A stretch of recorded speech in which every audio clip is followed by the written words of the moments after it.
constitutional means of effecting a change of government. Because for me, I always say 31st December is the mother of all coups in Ghana. It has sealed all the coups. It has given us the most longest attempt to deepen democratic role in Ghana. Whether we like it or not, that is one of the greatest achievements of President Rawlings. 31st December. 31st December, that gave birth to the current constitutional dispensation. Right. That means the Fourth Republic. Right. Our attempt to introduce constitutional rule under President Nkrumah didn't last long. That was the First Republic. We came to Buzia, which was just less than 2 years. Yeah. Dr. Liman's time, Third Republic, that was the same Less thing. than a year. Ask yourself, since 92, we are still counting. And why was it so? Because Rawlings laid the necessary foundation, a very resilient democratic system, because it was from the grassroots. The National Commission for Democracy, which was chaired by late Jesse D.F. Anna, went around the country to collect views from ordinary Ghanaians, farmers, fishermen, anybody. And then MPP or the UP boycotted it because they thought they couldn't sit down with ordinary Ghanaians to draft a constitution. But because it came from the ordinary people, their input were incorporated into the 1992 Constitution. No wonder it has been the longest constitution in our country's history. We are still counting since 92. We don't expect it to be disrupted. So if I say June 4th should be commemorated so that we learn lessons, after going through all that, we ended up by electing Akufo-Addo and Bawumia. And for me, they're even worse than the dictators that we have experienced in this country. We'll talk about that, but talking about June 4th, did you lose a loved one? Yes. You did? Yes. So my auntie's husband. But these are things that sometimes... You don't really talk about? Yeah. Who's that person? No, I don't want to mention. You don't want to mention name? Okay. Yeah. Because I know those who lost loved ones during the June 4th actually fell out with the NDC, but you are still with the NDC. No, I'm still with NDC because, as I said, certain things... I mean, most countries, even the English, the French, they went through their revolutions before they were able to establish their democratic systems that we are now trying to copy from. I think June 4th was our own way of revolution.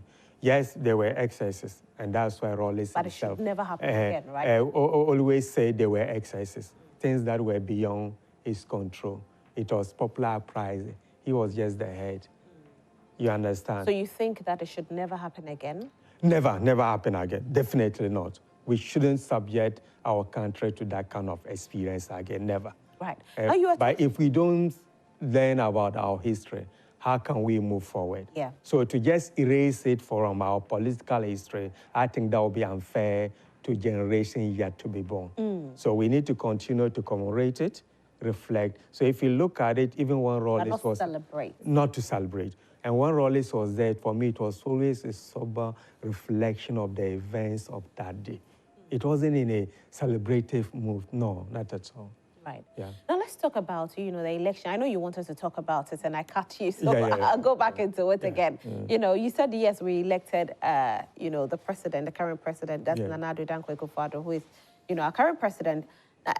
We are in a democratic system where we vote for who we think that we should vote for as a citizen. And of course, we've seen the NDC's role as, government at a point in time, and we've seen the NPP as well. Of course, when the NPP came in the year 2016, as of that time, the NDC was not too strong and people felt that the NDC had let them down. Hence, they voted for the NPP into power. Now, 7 years down the line, what do you think about the reign? Let me quote the former president and incoming President John Mahama.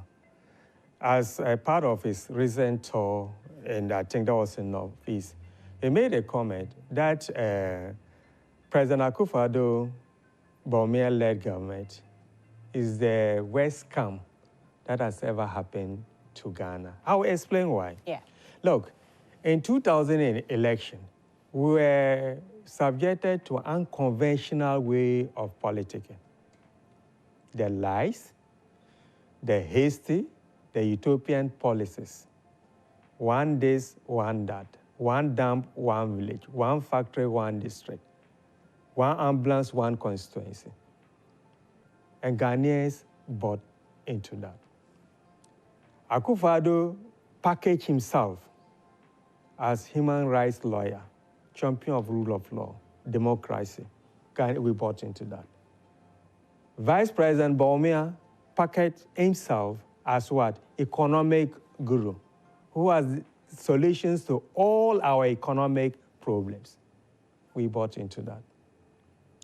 Of course, like you said, that time, NDC was more or less in a second term because President Mahama took over from Mills.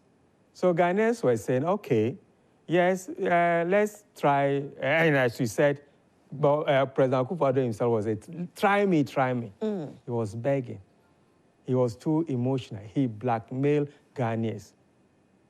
You think it was a blackmail? It was a blackmail. We are not seeing whatever they promised. And then they voted. After what happened on the election day, the rigging, which now is even coming from their own people. Doyen made it clear what he did in Volta region to help them, and they knew about it. They never arrested him, but because he's now with Alan Cash, they are going after him. So these are things that were not even in the open. So what I'm saying, it was a scam, something they packaged and sold to Ghanaians, and we voted for them. They didn't make any attempt to implement even their policies.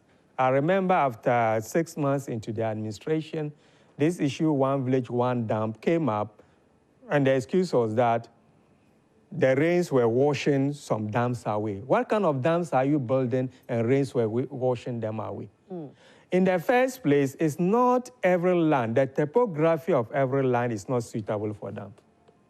There wasn't any feasibility studies, but they were going around singing one dam, one village. Even which sold, though? Which sold. And then now they were not able to implement it. But in 2020, COVID saved them.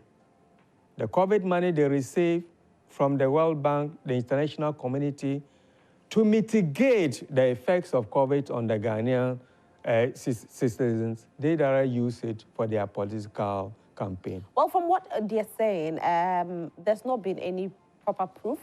Of course, when the report was sent to the president to probe into it, he is still probing into it, and so we don't have... He is still probing into it. So okay. As of now, there hasn't been any final say on that. We are not going to have a final say because this is a president who has turned himself into a clearing officer. All the scandals that have engulfed his government, even before they set up the committee to investigate, he will come out to make certain pronouncements to clear. Cecilia Dapa case was just an example. When that money was found in a bail room, the president, before even accepting her resignation, made it clear that, oh, at the end of the day, she will be exonerated. And it has happened. So, after President Akufo-Addo... He didn't say she'll be exonerated. He knows that at the end of the day, you know, we will get to a conclusion where she'll be innocent, found innocent. Yeah, so that's preempting the outcome of the investigation. And, you know, being exonerated, it's more or less, you are guilty, but we'll take you out of the case. Okay, we'll be innocent. Fine, if you want to put it that way. But such pronouncements should not be coming from somebody who is looking for the truth of the matter. Because if you do that, and you are going to appoint this committee, you have influence over them. That means you are directing them to the likely outcome of their investigation. Set a committee, wash your hands, and allow them to do their work. So 2020, we all still remember what happened. The political militia going around intimidating people, pardon of votes. Well, the election wasn't free and fair. In Accra, people lost their lives. Some places up north, they fire gunshots. Sabuga, tell it like this, we want that seat, a lot of them. But at the end of the day, Ghanaians being what we are, we said, look, let's allow it. Maybe we'll learn our lesson to prevent that from happening. So they have failed, and no wonder this time around, Bawumia has run out of the false promises. And that's why this time he's even making unintelligent promises. If you go and meet the clergy, the pastors, and the Christian religion, and you start telling them, when you come, you are going to pay pastors. Where on this earth are they paying pastors? I mean, he has taken Ghanaians for granted. He has actually come out to say that particular statement was a joke. But that is even more serious. Running a country is a serious business. And now that he is self-confessed joker. He said it, though. I didn't say it. Because honestly, when I read it, I was wondering, I thought it's our usual politics. Someone was just trying to attribute that statement to him. I said, how can we pay pastors? We pay pastors, we pay Malems as well, pay our traditional priests as well, when we can't even pay our public sector workers. So when the pressure mounted on him, if you are in a hole, you have to stop digging. So that statement that he was joking, that they just said, look, this man is finished. If Ghanaians, we really want to move our country forward, let's not elect a joker. And thank God, he himself admitted that he's a joker. Can we give this country... He said that statement was a joke. No, but it doesn't mean he's a joker, because... so we can make jokes? No, not on a serious matter like this. Not on a serious matter like this. It's a serious matter. You are trying to lead the country, about 30 million people. And all what you can tell to them is to go around cracking jokes. So I've had conversations with people. Yes. There's been diverse opinions on John Dramani Mahama becoming president. For some, they say, yes, he's a good one to become president. For others, they are saying that looking at where Ghana is currently, we need somebody who is, into the financial sector, like, Dr. Mahmoud Bawumia to take over, so that we can have, our CDB stabilized again. Now, my question is not to do with Dr. Mahmoud Bawumia, but rather, John Dramani Mahama. How is he going to fix the economy since we are already in a junk state? Look, governance is a teamwork. So sometimes when I listen to Bawumia speaking, I see if when he comes, he's going to be in charge of all the ministries. We have the men and women in NDC that will help President Mahama to build the Ghana we all want. He has done it before, when he was the vice and when he became the president after unfortunate and untimely demise of Professor Mills. So Bawumia has proven that it's not an economist that has the panacea to the problem facing our country. He pocketed himself as economic wizard. Today, where is the cedi? The relationship between the cedi and the foreign currencies. The cedis that he claimed he arrested. Who granted bail to that cedi? Look at the depreciation. And shamefully selling us that, look, we should elect him, he will come out with a policy to stabilize the cedi. What is stopping him from stabilizing the cedi now? Well, he says he's... So it's not about... He says he's not in charge fully. Look. That is another blunder. Whosoever advised him to say that has finished him. The drug driver made analogy was non-starter. Look, we have never, I have put it this way, we have never elected an orphan president since at least the advent of the Fourth Republic. Even President Rawlings in '92 relied on the achievement of PNDC. In '96, he still relied on the achievement of the first NDC government. Akufo relied on the achievement of Buzia short term. And then 2008, Professor Mills relied. So for Dr. Bawumia to come out openly to distance himself from a government that he's second in command, Ghanaians are not gullible. We are not going to buy into that kind of politics. He can't cherry pick. Look, he's gaslighting Ghanaians. Even if he has a strong running mate? Okay, strong. A man who cannot even nominate his running mate. He has little or no say in who becomes his running mate. So in an unlikely event of him becoming a president, may God forbid, we are going to have a president who is not in charge of running the country. People will be sitting somewhere dictating to. It is clear the delay in naming his running mate, that means there is problem. He is not in total control. We can't put such a person. We want a man who can be assertive, decisive, when it comes to some of these important decisions affecting our country. Anyway, so back to the issue of the economy. There's nothing in the Constitution that says that the vice president should be an economist or finance person. What is there is that, look, the head of the economic management team, that's the work of the vice president. And we have seen John Mahama, who is a communicator and historian.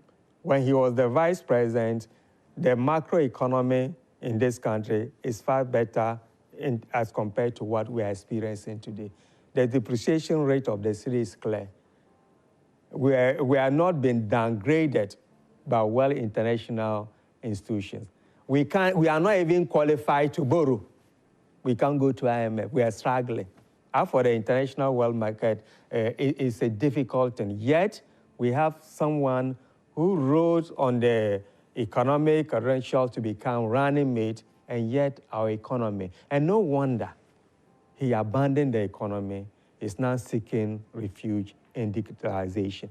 Forgetting that the digitalization, the foundation was laid when President Mahama was the communication minister under Rawlings. So for Bawumia, he has succeeded in deceiving us on two occasions. Let's not allow him to play fast one on Ghanaians again. He's not in charge. He's not capable of running this country. He has confessed that he's a joker. We can't entrust the destiny of Ghana into the hands of a professional joker. It's dangerous. We need experienced person, not experiment. And the experienced person you are saying? Is President John Mahama. He has been there before. But you know, he has actually also said that we should bring him back so he can correct his mistakes. So when he was there, was he making mistakes? That is what we call reflective leadership. There's always room for everything. And when he said it, I was happy. Again, nothing was perfect. But if he was, no, I'm coming. He has admitted that there was excesses. Bring him back. He has been out of government or the presidency for good 8 years. He has observed, he has reflected, he will do things differently. It's normal. Is he not saying the same thing that we heard Nana Addo Dankwa Akufo-Addo do, His Excellency? No, Nana Addo is not contesting. It's Bawumia who should have come out to acknowledge. No, but we heard Nana Addo Dankwa, you know, during 2016 campaign, say that we should give him an opportunity. We should try him and see. Now we are hearing John Dramani Mahama also say that give me an opportunity to come and correct my wrongs. And so it's almost the same thing. Give me an opportunity, give me an opportunity. Look, there is two different scenarios. Akufo-Addo that time has never been president. So he was saying, try me. I'm begging you, try me. John Mahama, we have all seen the developmental project, the roads network, the hospitals, health facilities. It's clear. Yes, there were some things that were not right. Not much. We said, okay, bring me back. I've reflected. I will do things differently. I have the men, I have the women that will help me to change things. And he's coming out with new policies, this 24/7 economy, the Minister of Youth. He's going to build another city, which is long overdue. He will open up the country. Build another city, yes. Oh, yeah, capital, yeah, which are outside Accra, just to decongest Accra. It's long overdue. I'm from the UK. Most of the ministries, they don't have them in London. Most of the government departments, they have scattered all over the country. So when you get up in the morning, you don't have to be heading towards Whitehall, where most of the ministries are. If you are somewhere in Sheffield, which is about 5 miles from London, that's where you should be heading to. So if John Dramani Mahama should win the elections and become the president of Ghana, automatically we know that he has only 4 years to rule. And 4 years, how will he turn around the situation? Look, and that is why I said earlier on, it's a teamwork. Baume is creating the perception that he's going to be in charge. If John wins, which he's going to win, when he wins, he will win. Then after him, whosoever, the plan will be there for whosoever is taken over from him to continue from his, wherever he's going to live after 4 years. And most of his cabinet members will still be part of the next NDC government in 2028. And we are going to come out with a workable, achievable, long-term plan. Like the new city is going to create, he may declare that it will take 20 years to build. That is a man who has vision. He's not thinking about what he's going to do. Who knows, he might not even be alive by then, but he wants to leave a legacy behind. And I trust him. Whatever he said he was going to do in 2012 election, he started them. He implemented some of them. Unlike Baume today, you can't even pinpoint most of the things that they promised us in 2016 and 2020. Yet they want us to help them break the 8. Break what 8? When you are even struggling to sustain the 8, you are struggling to finish the 8. What 8 do you want to break? Anyway. If they break the 8, then Ghana will collapse, my sister. Really? Oh, yes. I mean, look, the current situation in Ghana is just unbearable. I don't know how Ghanaians are surviving. I came just less than a week. I'm feeling it.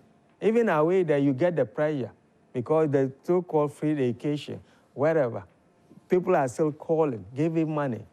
You know, you won't believe it. And that is why some of us think that if Ghana is better, even those of us outside will find things much easier because there's employment for everyone. And that is why I bought into the 24/7 economy.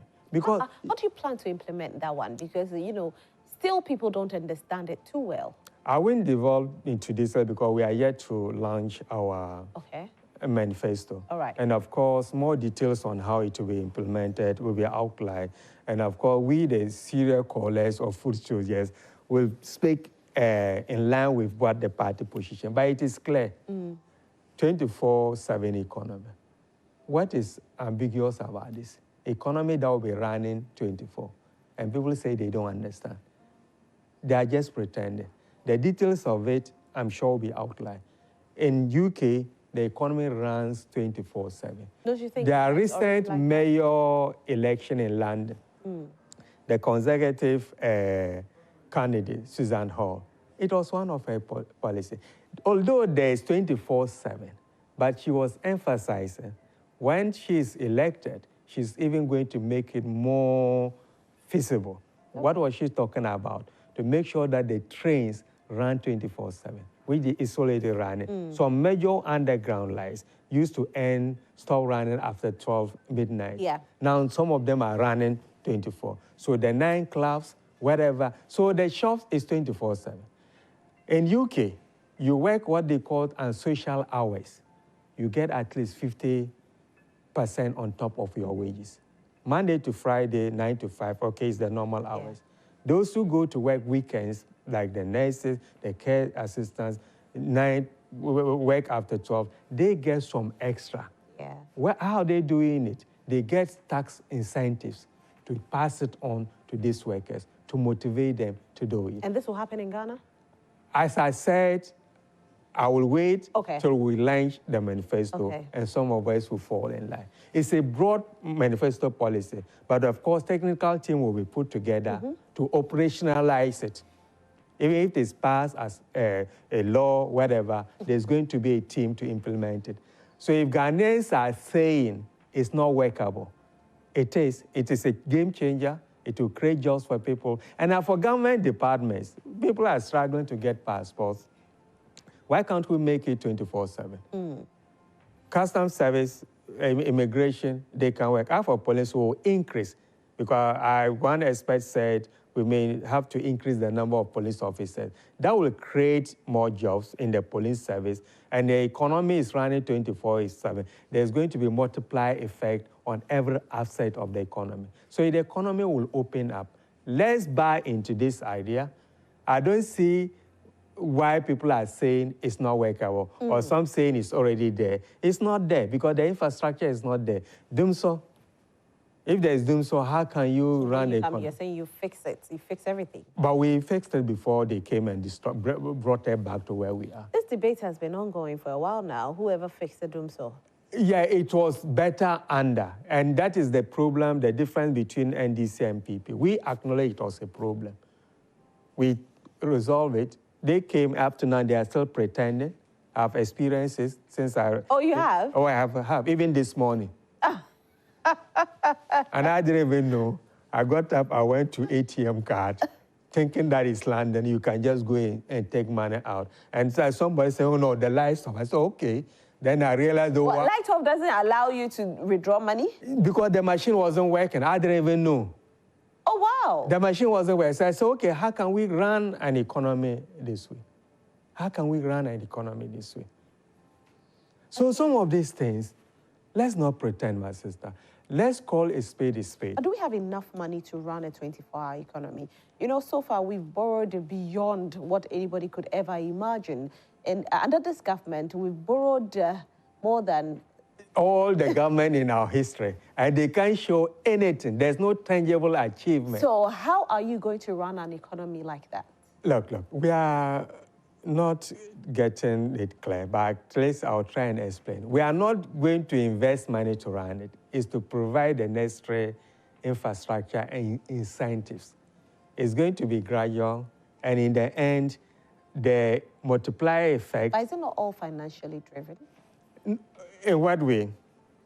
So if you are providing these incentives, obviously, you need some money to provide the incentives. Yes. The waste in the system, and with President Mahama has already given a hint, he's going to cut his ministers, 60.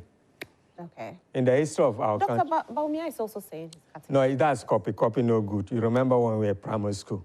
They never thought about it. Because he just dreamed, because John said it, the following day he also started singing. But he's in charge. What is stopping him from telling his boss to do it now?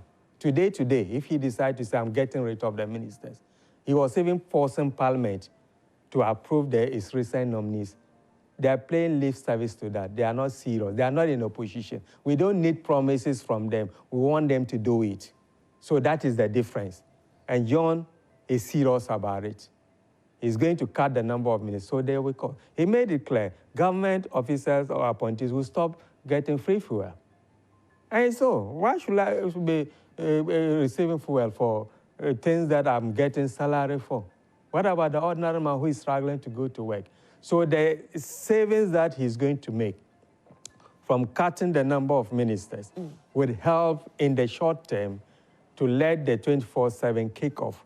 And I bet you within 6 to 1 year, we'll start to start driving the benefit from the economy. And the economy will expand, companies will pay more taxes, and it won't be a burden on the government of the... This tax issue has been an issue for a lot of governments. Yes. You said company will pay more taxes. No company wants to pay more taxes. That was another problem I heard John Baumia is promising business companies that custom officers should stop harassing companies from paying tax. That's reckless promise. And then he also said he's going to introduce flat rate at the port. At the port. And I thought if he's talking about declaration, then why is it that it's going to be difficult? If you really want to exempt people or give tax incentive to companies to encourage them to pay taxes or expand, you know what to do. Pass it through the necessary channel. Go to Parliament, get the approval, do it. But you can't go on your political campaign and start making such promises. Yes, people, we must make it possible.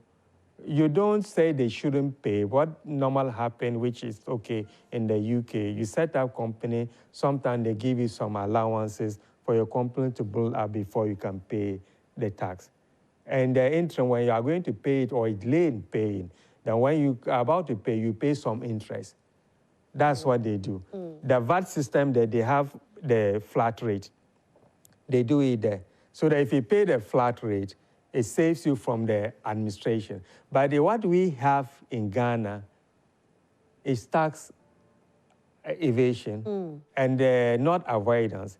And unfortunately, our vice president, who is the economic guru in code, is encouraging tax evasion. Where are you going to get the money? And you have borrowed more than other governments in our history.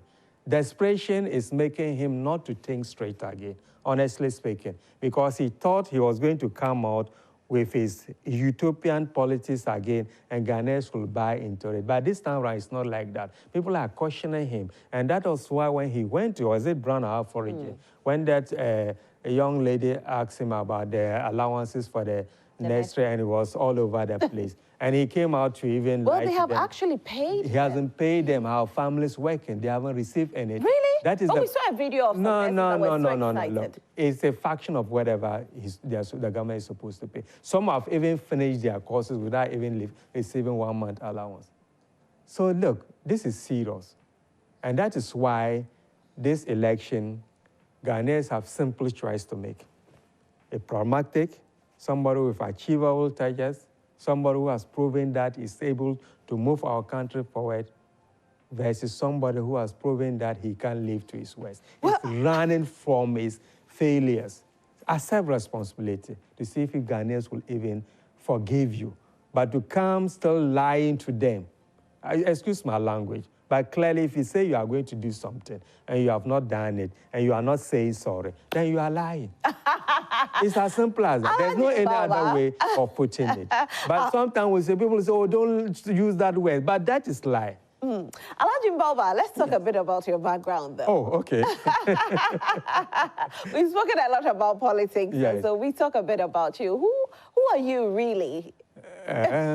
Well, I'm a social worker by profession. All right. Yeah, I completed Navrongo Sayene School, came to Legon, did political science and social work. I left Ghana for UK in 1999. I furthered my studies in leadership and management, still in social work. Okay. I'm working at the managerial level. I currently have LLB in law, studying for my professional law certificate. I have LLB from University of London. Okay. Yeah, so I'm doing the professional aspect of it. So very soon, inshallah, I'll become a lawyer in addition to that you can practice in the UK. But my area of specialty is child protection or social protection, safeguarding vulnerable people, especially children, which is a very tedious job. Because unlike Ghana, where we have the family system taking care of vulnerable children, over there it's not like that. So sometimes you have to find places, and that is what some of us will be pushing, where we introduce what we call corporate or statutory parenting, where the state will take responsibility, parental responsibilities of children that cannot live with their peers. It is there in Ghana here because the former social protection minister, Nana Oli Lita, did a fantastic job because that time I used to monitor whatever she was doing, and she was in the line of introducing systems which are happening in the advanced countries. But unfortunately, we lost the 2016 election. Adjo Safo took it over, and then she was in the US sitting there enjoying. She wasn't the first. No, I don't even know. Honest. She wasn't the first. She wasn't the first as a gender minister, though. Okay, Yes. who was the first?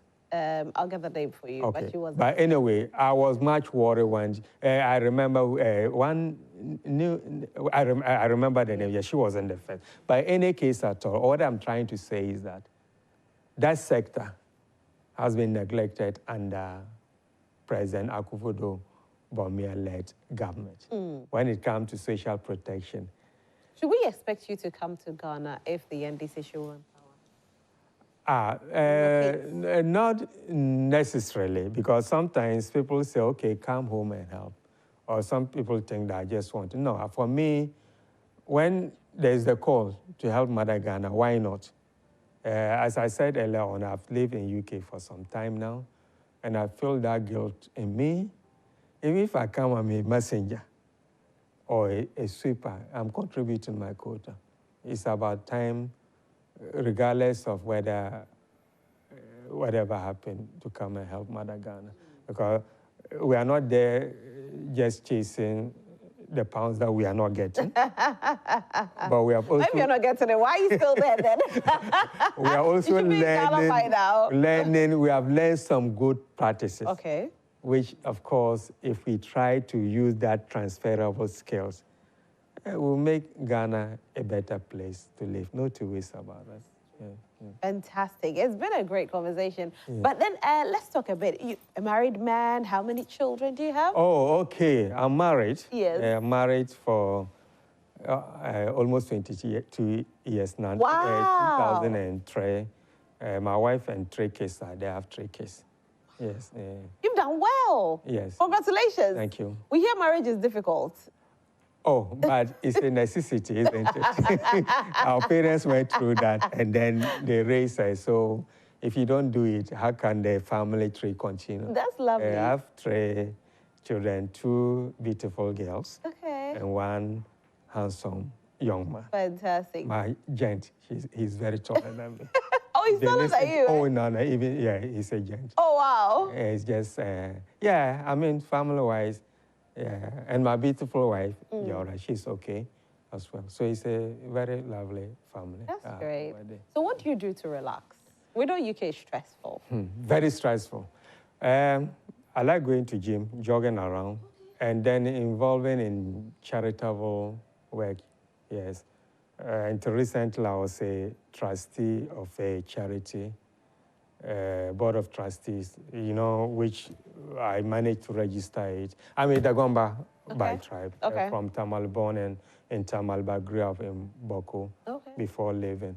So while there, we started what we call the One UK. I was the champion behind it, which I managed to register it as a charity.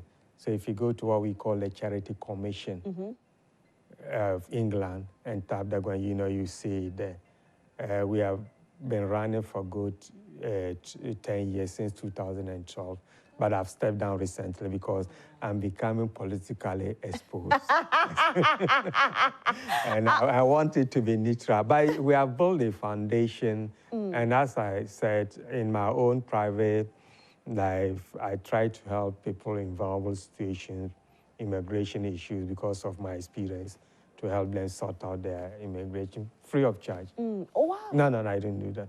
I mean, there's no point, because that is me. So you help them sort out their immigration free of charge? Yeah. What people are charging? What people are charging, that is whatever, so that we can live peacefully without bringing any instability in the country. John is a Christian from the northern part of Ghana. Dr. Bome is playing religious and tribal politics. I always tell other people, my colleagues in London, that Ghana is a peaceful country. I'm a moderate Muslim, not a fundamentalist. Why? Because Christians and Muslims live side by side peacefully in Ghana. It has never been an issue until John Bawumia became politician, highlighting this stuff. So let's not just vote because he tells people that he's from the north.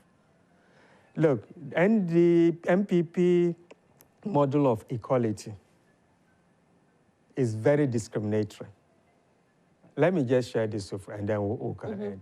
Why am I saying this? For them, all Muslims are from the north. There are no Christians there. If you go by their thinking, that means Christians in the northern part of Ghana will be discriminated. And that is why anytime they are looking for a running mate, they go for a Muslim and a northerner. Who told them that we don't have Christians in the north, like John Mahama? So in that case, John wouldn't have been the vice president, let alone becoming president. So let's bear this in mind and vote for John Mahama so that we can build the Ghana we all want. Thank you so much. I was going to call you Prof. Oh. maybe it's in the pipeline. It's in the pipeline. My colleagues at Legon used to call me prof. Oh, yes. But I decided not to go into the academy. Okay. I'm still alive, young. Maybe I'm inventing. So my guest has been Alhaji Al-Hassan Mbalba, who is the immediate past president or the immediate past chairman of the NDC, the wing, that is the UK and the Ireland wing. Thank you so much for being here. We are very grateful. It's the grand finale of Big Chef Season 3. Who takes over from the reigning champion Fudela as 6 amazing kitty chefs lock ladles in the Big Chef kitchen? Would it be Nauda, Jessica, Nadede, Fidaus, Phyllis, or Emerald? Support your favorite by voting his or her name to shop code *711*60# and follow the prompt. Join us live on Sunday, 9th June at 5 p.m. at the Joy FM car park for the final showdown. Big Chef, good meals by kids.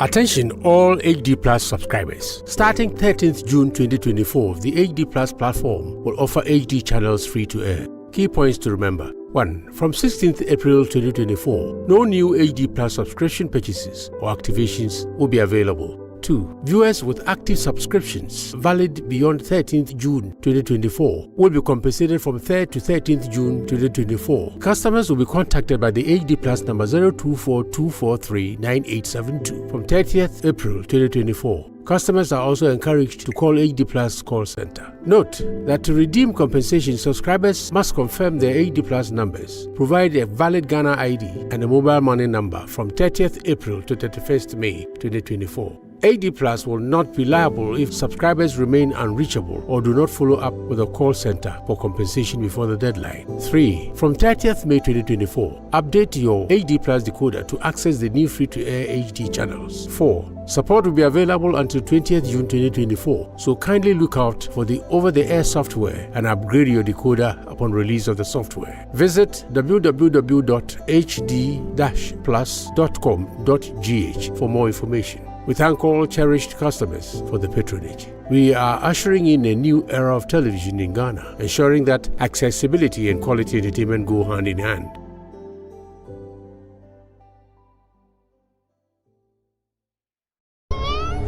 Hello, Mom, it's me. Jesus, Coco, where are you? Is that the sound of your daughter? Bugatti Chiron. She's fat. Are you out of your mind? I'm serious. Are you guys involved in some kind of armed robbery? No, no way. Yes. Today is payday. I'm here for my money. What's up with the coins? Is coins not money? Mother, do you watch how you talk to me? What do you really want from me? Get rid of the boy. Don't touch my wife. I want to lay my hands on her myself.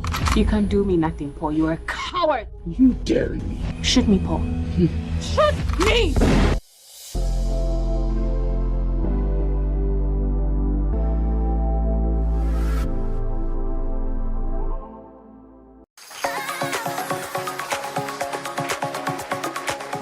First-time voters have questions. They are indeed search for answers about how to make their votes count. Political parties who have been sharing money at the various polling stations for the first-time voters. What should we do? How are we going to be sure as first-time voters that our votes are not going to be compromised? Your citizenship is a day-to-day right. If over 1.5... Join Lois Shola Adeyemi on Just Turned 18 as she speaks to young Ghanaians about what matters to them ahead of the December 7 polls. I will reject the money. You are trying to tell me that I'm a fool.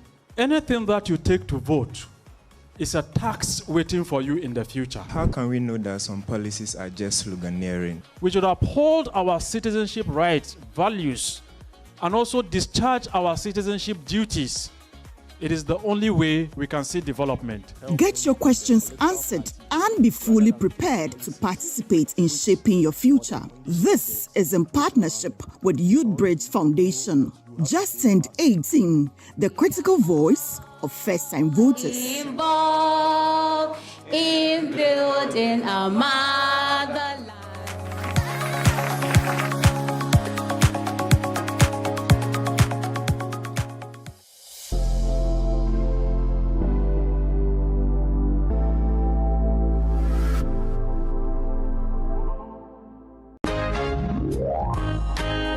Another moment for us to enjoy another exciting episode of UCMAS Vitamilk TV Quiz. What time is it? It's UCMAS time. Yeah! 0.4, 8.4 minus 4.2, 0.9, 4.4, minus 7.8, 9.9, 4.5, minus 0.1, 0.7. That's it. 4, 5, 9, 9, 7, minus 1, 2, 3, 8, minus 9, 7, 8, minus 3, 1, 8. That's it. Okay.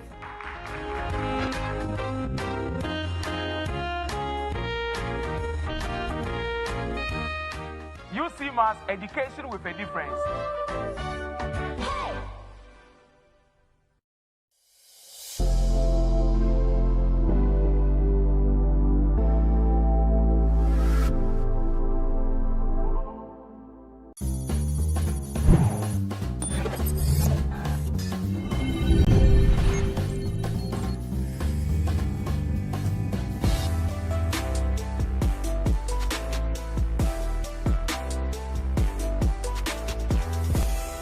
Now we're here at St. Peter's Mission School, and of course Jessica is a student here.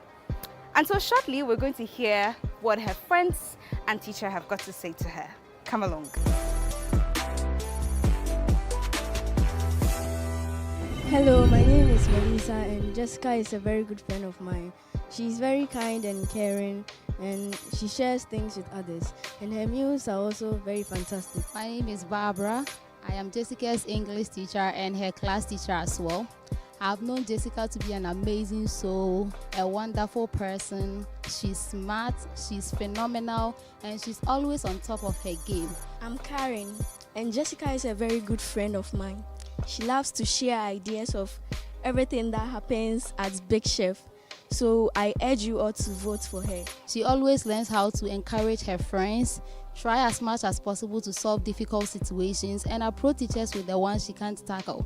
I urge everyone to vote for Jessica because she's so wonderful and she's going to be amazing.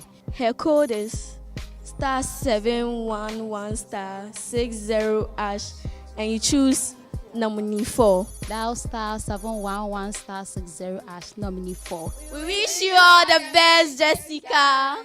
We love you so much. Vote Jessica to shout code *711*60# and follow the prompt. Big Chef, good news by kids.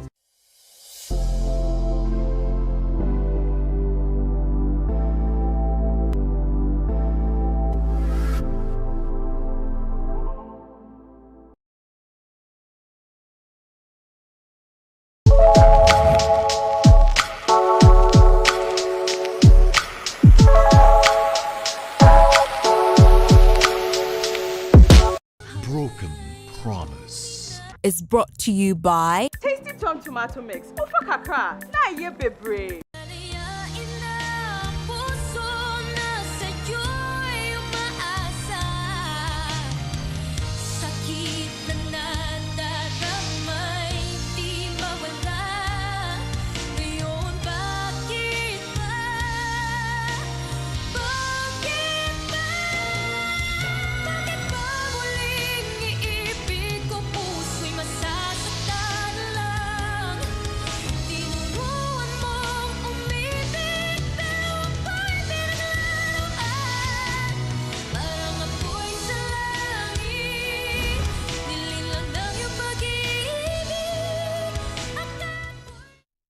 And what are you doing here? Visiting you. What else? You're pretty rich now. And you have a baby, too. Pregnant women are lucky, they say. Is that how you guys got here? It's obvious this is more swanky than Villafuego. So where's the father? I mean, your father. Where is he?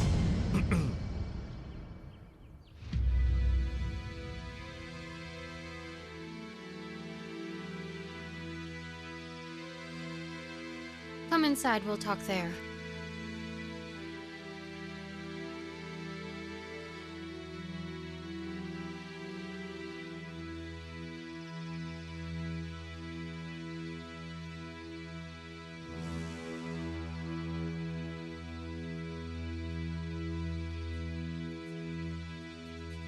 Hold on. You stay right there.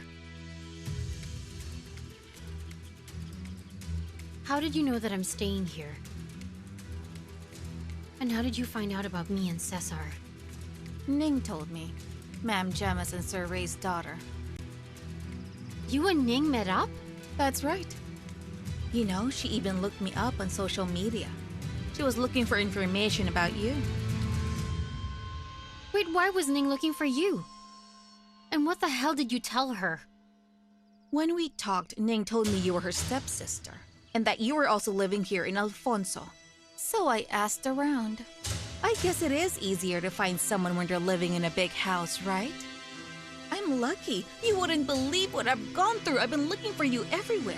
And then I find you here in the next town, in the Hidalgos' house. They're not the Hidalgos. Oh, that's right. They're the Monastrials now. Ning also told me that Cesar is apparently Ma'am Gemma's new husband. Aren't you guys so lucky? I mean, after getting burglarized and then losing her loving husband, you became part of their family. Wait a sec. Why is she saying that you're her stepsister, but Cesar is Ma'am Gemma's husband?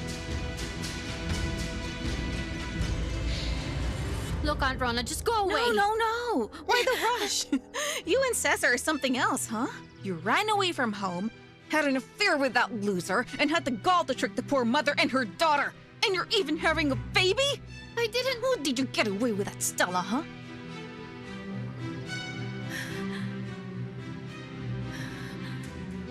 How much do you need? Oh, is that what you think? You think I want money? You don't need to worry, though. I'm not that hard to please. Just 100,000 and we're good. 100,000? Yeah. That's kind of cheap compared to what I can negotiate with Ning. I haven't told her anything yet, of course. I'm siding with you. And if I don't give you the money, what are you gonna do? Well,